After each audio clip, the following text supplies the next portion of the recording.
ڕەشماڵی ئەم شۆمان بردە ناوچەی هەورامانی سەرکەش.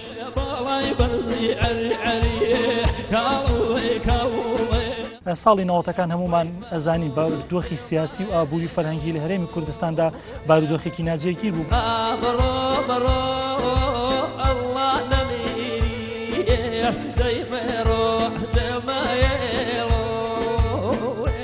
زۆربەی هونەرمەندانەی کە ئێستا لە هەوراماندا گۆرانی دەڵێن ئەگەر بێت و لە ڕتمی ڕەسەنی هەورامی لا بدەن سەرجەم هەورامیەکان هەستی پێ دەکەن.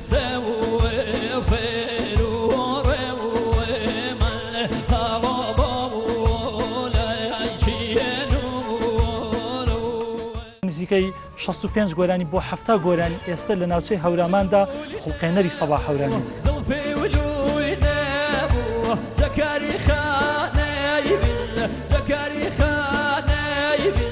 ئایا هونەرمەندانی هەورامان توانیویانە ڕێچکەیەک ئەو دروازەیە بکەنەوە و تێکەڵاوی سەرجەم هونەرمەندانی ناوچەکانی تر بن؟